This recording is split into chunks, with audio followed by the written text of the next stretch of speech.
একটা হাদিস বলি, রসুল সাল্লাল্লাহু আলাইহি ওয়া আলিহি ওয়াসাল্লাম হাদিসের মধ্যে বলছেন যে আল্লাহ পাক রব্বুল আলামিন ওই আমল সব থেকে বেশি পছন্দ করেন যে আমলটা নিয়মিত করা হয়, এবং পয়গম্বর বলেন যদিও সেটা অল্প হয়।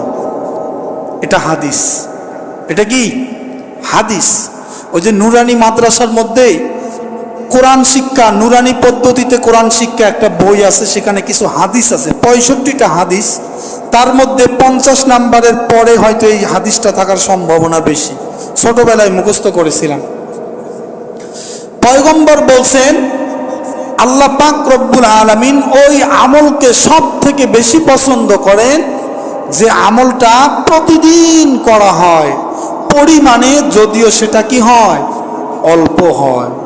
আমরা অল্প হলেও নিয়মিত দান করার চেষ্টা করব, কারণ দানের মাধ্যমে বিপদ আপদ দূর হয়ে যায়। বলেন সুবহানাল্লাহ।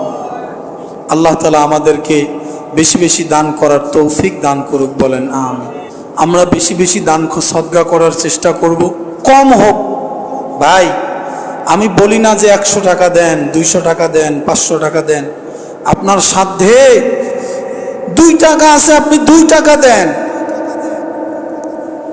আবু বকর রাদিয়াল্লাহু তাআলা আনহু কি যুদ্ধের সময় লাখ লাখ কোটি কোটি টাকা দিয়েছিল নাকি?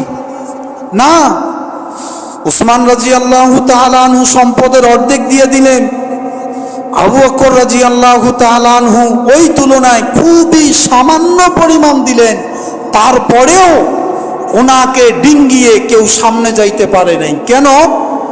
বলে যে যার লাখ টাকা আছে সে 1000 দিবে, এটাই স্বাভাবিক। যার 100 টাকা আছে তার থেকে যদি সে 5 টাকা দেয়, এটাই লাখ টাকা 1000 টাকা দেওয়ার থেকে অনেক বেশি। গ্রামের আমার হালাত কেউ জানুক আর না জানুক, আল্লাহ তো জানে। কি বলেন?